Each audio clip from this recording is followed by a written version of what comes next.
Because I think the hard part on that is going to be figuring out how to, because I know that's what I wanted to intend for this entire class to be, was figure out how to take a sparring combo, break it down into like, what are all the moves that I actually have to do to get this sparring combo, other than just, here's the 3 steps.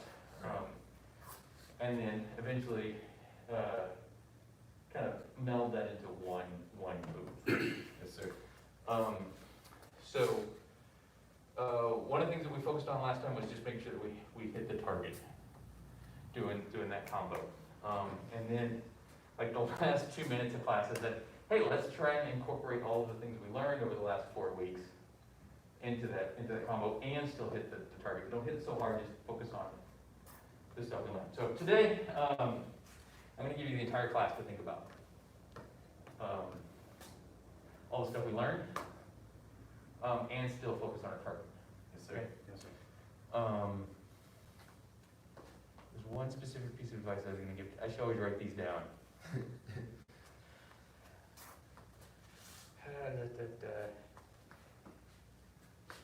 Oh, the other one is not just think about the things that we went over, but also start to think about, I'll give you things to think about after like you've done a couple rounds, because there's one thing that always helps, and that is you're not thinking about everything when you do your combos. It's like you have something that you're always focusing on. You're always focusing on making sure you always hit that target, no matter what, no matter how bad your form looks. You're going to wind up on that. And then somebody goes, oh, your crescent kicks look bad. Focus on your crescent kicks. So you're going to do the, and your crescent kicks are going to be good. Just because it's not something you were focusing on, you're focusing on something else. Yes, sir. Yes, sir. So today, still doing the same combo. Wasn't sure if we could do minutes, but these are fine. These worked. These definitely work. They're easier to set down, too. Yes, they are. You have to take them off. Yes, sir.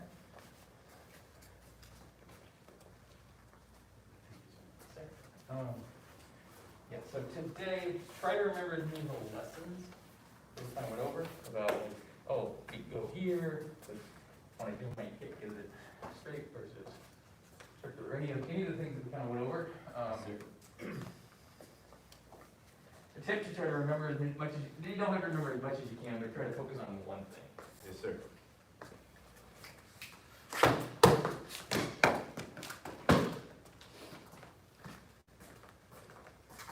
Oh, here's the other nice thing. You guys, here, you start down here. Just keep on going. You can keep going until you get to the end of the room. That's true. This room is really long. Shots in there. You get this one in, you get at least 2 or 3 of these in.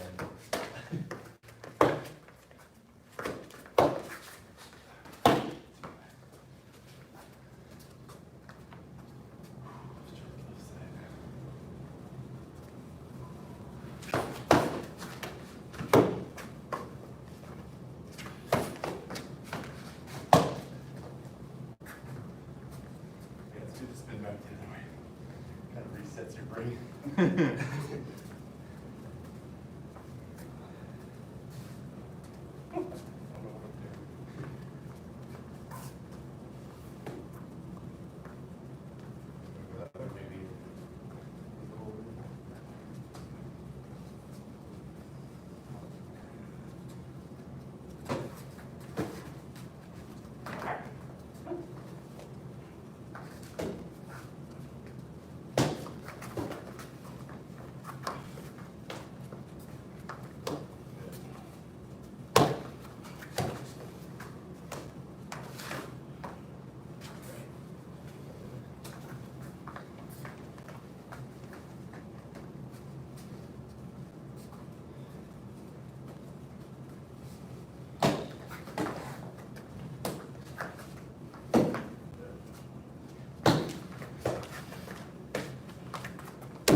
You're right there though.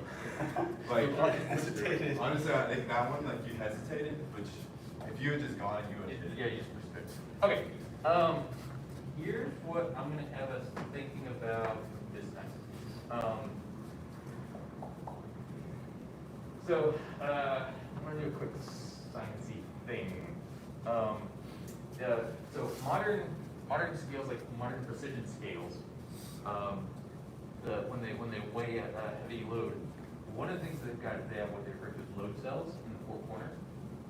And this way, it's like even if you kind of like you shift your weight around on it, you can still compensate. Because like the old spring ones, like you can shift around, like I'm too heavy today, I'm going to shift around to make it a better weight.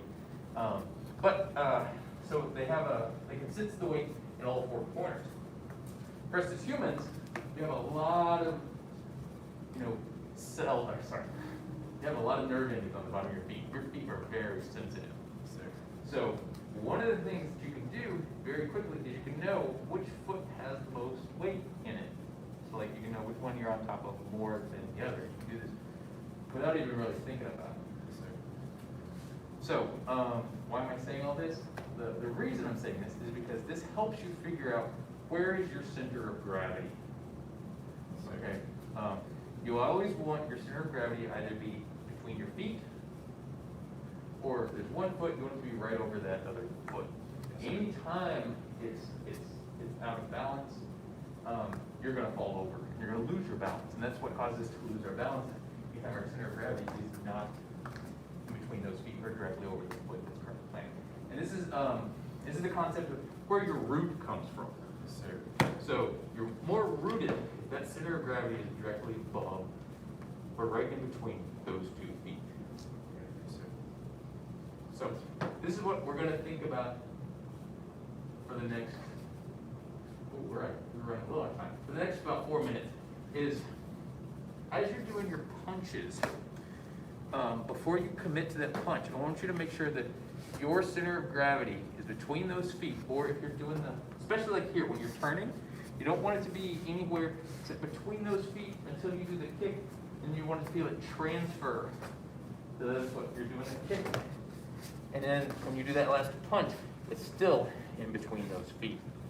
Sir. So it's what I want you to kind of have in the back of your mind while you're doing your combos this time. Sir. Yes, sir. Where is your center of gravity?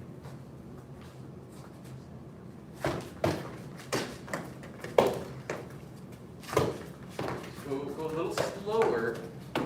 Sir. This is what I want you to be thinking about. Is that center of gravity? Yes, sir. This is also going to make it a lot harder. So here's the thing. So now we just learned how to do it fast. This is going to make it a lot harder, and that is getting it in. We're still doing it smooth. We're still going to go smooth, smooth, slow, but still smooth. And you're thinking about that. Where's your weight at?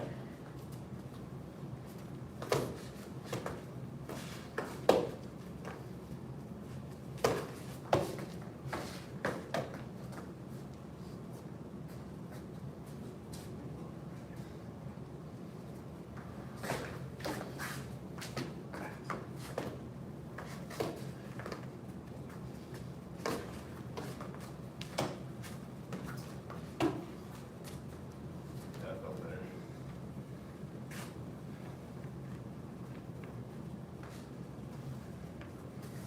Guess the speed will come. And then on lunge. Oh, that one. And I had that balance. That one sucks, 'cause you don't have a lot of reach.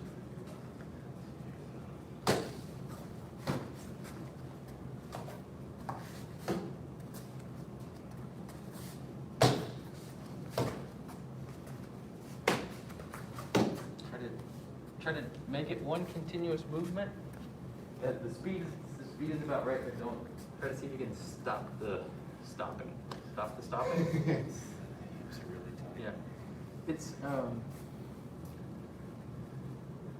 what can we do for tight hips? If you just have to accept it. Just have to go in front of it. If you're just keep thinking about even though the hips, if your hips are really tight, here's another thing you can do, and that is don't go so low. for some of this. Because right now what I want you to do is just think about getting the movement, getting the weight.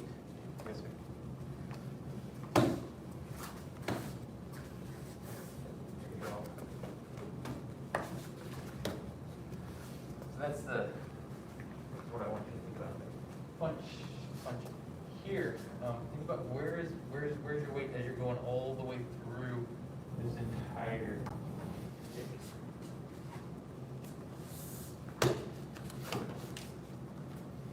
Where is it? Yeah. And then you're gonna land it right here.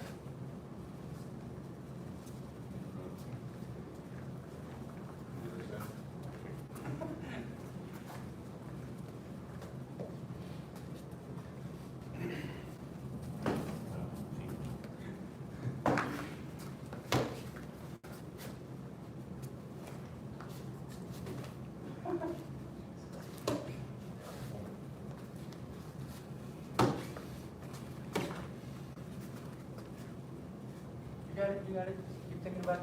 Just keep thinking about your balance and just commit.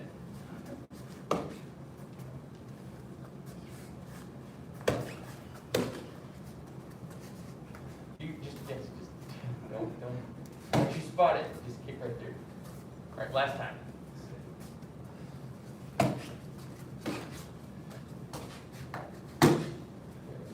Good. So, now I'm going to ask, the slower, this is going to be the thing, the slower you can go on this, the more, I guess, the better you're going to get. So the faster you go, the easier it is to hide balance issues. It's easy for you to recover from bad balance. Because, yeah, you're just kind of like, oh no, I'm about to fall over, I'm just going to finish this kick. Right. Yeah, It's like the quality of each strike goes down. It goes down. Generally. So the reason I had to go slower is because that's going to force you, as you're doing this, as like, I need to maintain this kick, so you need to think about your balance the whole time you're going through the kick. Right. Well, and the thing too that like I was thinking about is like when we spar, everything speeds up anyway. Everything's going to speed up. So it's probably best to practice it It's a little just- slower than you would. Yeah. So also when we spar, there's adrenaline's going to be pumping. You are absolutely going to speed up, and you cannot stop it. You just, as much as you start to think about like, oh, I need to slow down, I need to breathe, you can't. Your brain won't let you. Even though you'll be hearing everybody yell at you to slow down, and you can't. So one of the things that I found was really helpful for me was to find a sparring partner, and you go slow and soft. So,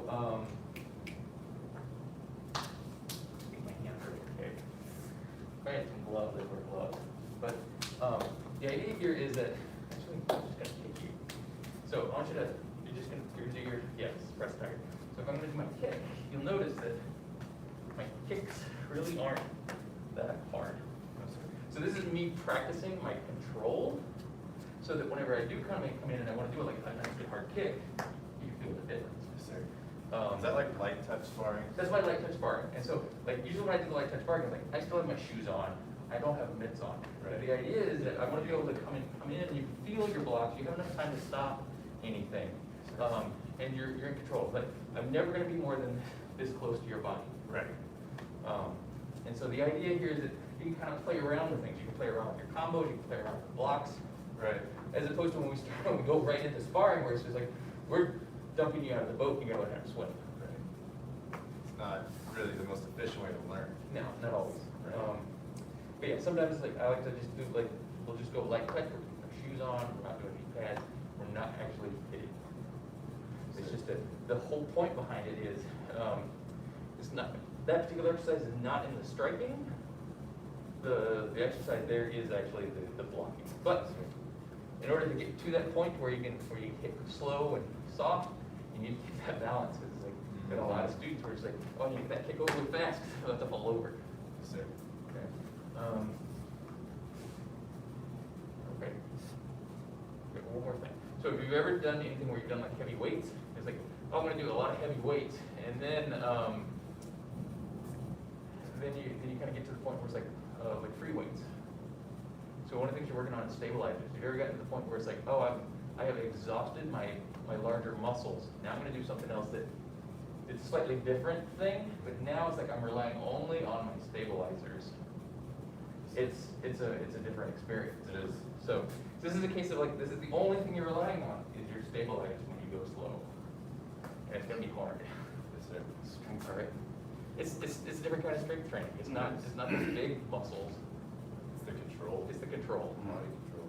And that's why I hear like a lot of people talk about like, oh, the Smith machine. You lose a lot of that control with the Smith machine. You want to do like, Definitely. yeah. Although I've seen a lot of people where they actually able to compensate for the Smith machine, where they use the Smith machine to go heavy, and then they have other exercises they do for the stabilizer. All right. Well, that was a short break. Grab your staff.